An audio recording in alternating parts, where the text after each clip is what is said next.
नमस्कार दोस्तों।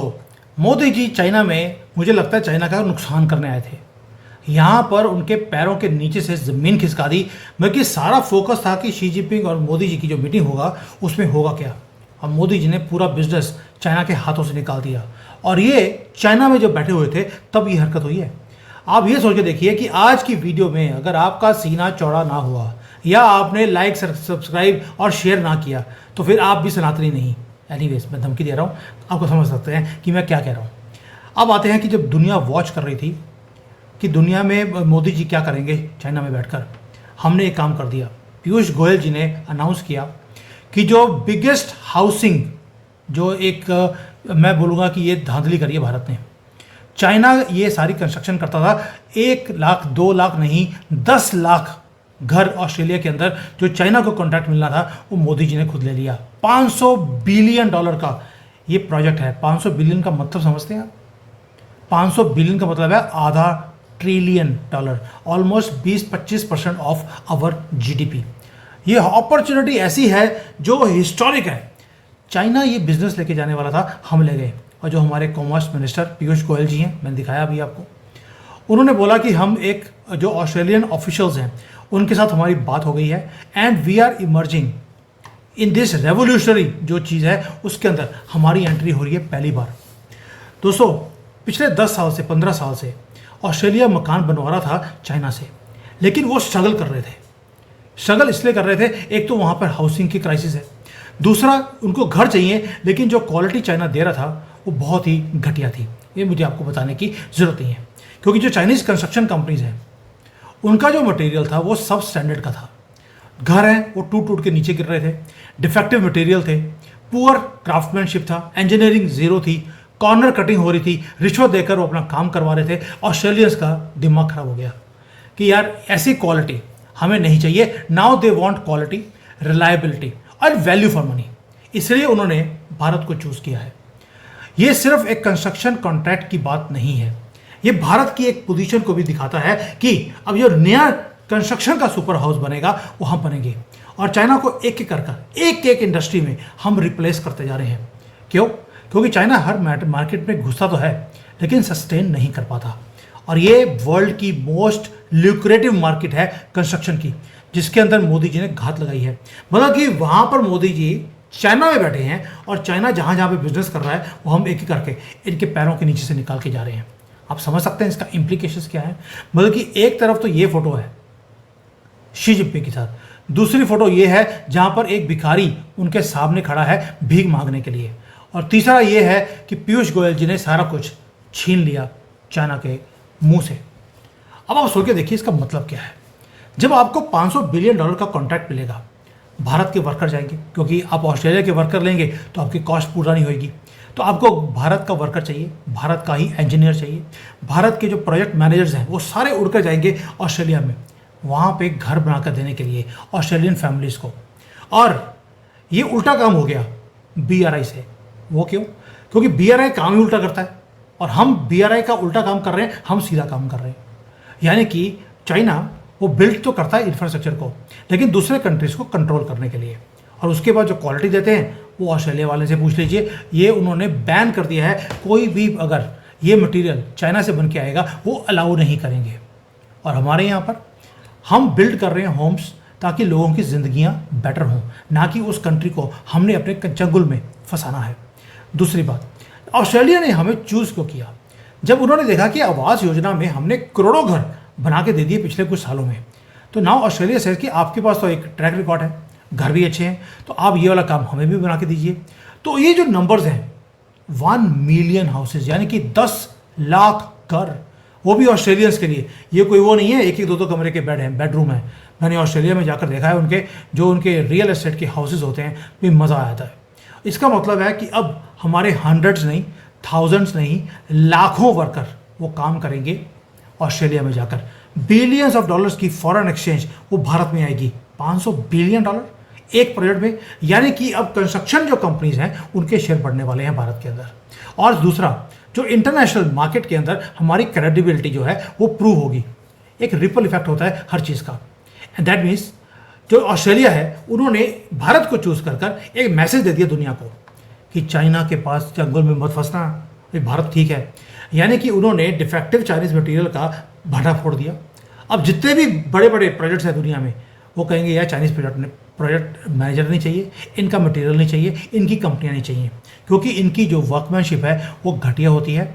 और जो बिलियंस ऑफ डॉलर्स के प्रोजेक्ट्स आपने लगाए, उसके ऊपर बिलियंस लगाने पड़ते हैं रिपेयर के लिए और रिप्लेसमेंट के लिए। टाइमिंग परफेक्ट होती है मोदी जी की, मैंने बड़ी बार बोला है। और मैं जब जितना ज़्यादा अध्ययन करता हूँ, मेरा दिमाग चकराया जाता है कि मोदी जी करते कैसे हैं। एक तरफ तो वो खुद चाइना में बैठकर डिप्लोमेटिकली एंगेज कर रहे हैं इनके प्रेसिडेंट के साथ, और दूसरी तरफ से क्वाइटली मार्केट शेयर को कैप्चर करना शुरू कर दिया, जहां पर चाइना को लगता था कि हमें कोई टच कर नहीं सकता। और ऑस्ट्रेलिया ये one of the most regulated market है, जो कि क्वालिटी कॉन्शियस है और कंस्ट्रक्शन मार्केट के लिए ल्यूक्रेटिव है।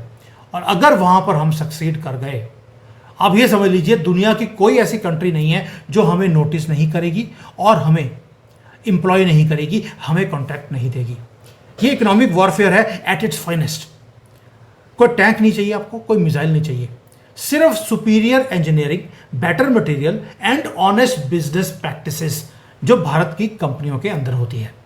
हम चाइना के साथ कंपीट नहीं कर रहे, हम उन्हें रिप्लेस कर रहे हैं पूरे ऑस्ट्रेलिया की हाउसिंग सेक्टर के अंदर। ये छोटी इंफॉर्मेशन नहीं है, ये तो शुरुआत है।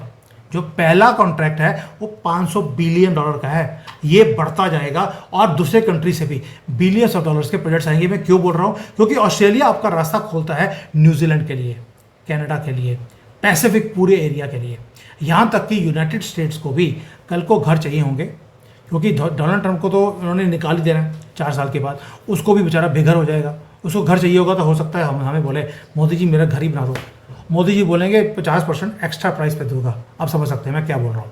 अब बिगर पिक्चर क्या है? ये जो डील है ये रिप्रेजेंट करती है something much much larger than housing construction.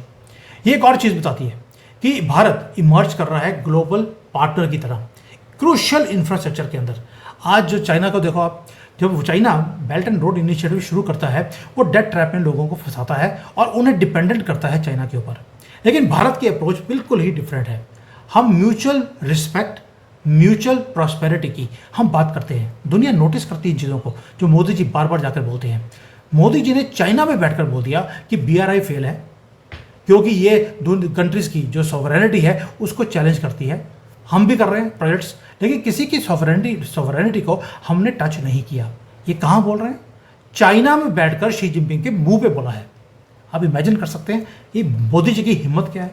और जो ऑस्ट्रेलिया की फैमिलीज वाले लोग क्या बोलते हैं, भाई हमने वहाँ पर करोड़ों रुपए दिए, हमें एक क्वालिटी घर चाहिए था ताकि मेरे बच्चों का या आगे ग्रैंड चिल्ड्रन हैं उनके लिए ये घर चलते रहें अगले 30, 40, 50, 60 साल के लिए। लेकिन चाइना ने धोखा दिया।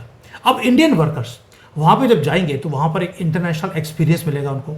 इंडियन कंपनीज हैं वहाँ पे अपने आप को एस्टेब्लिश करेगी, वर्ल्ड क्लास जो कंस्ट्रक्शन के लीडर्स निकल के आएंगे। इनमें से एक विन विन पोजीशन है ऑस्ट्रेलिया के लिए, क्योंकि उनको घर चाहिए, मिल जाएंगे, और भारत के लिए एक इंडियन वे है ऑफ डूइंग बिजनेस, वो हम दिखाएंगे उनको कि ethical, sustainable and focused on long term relationship.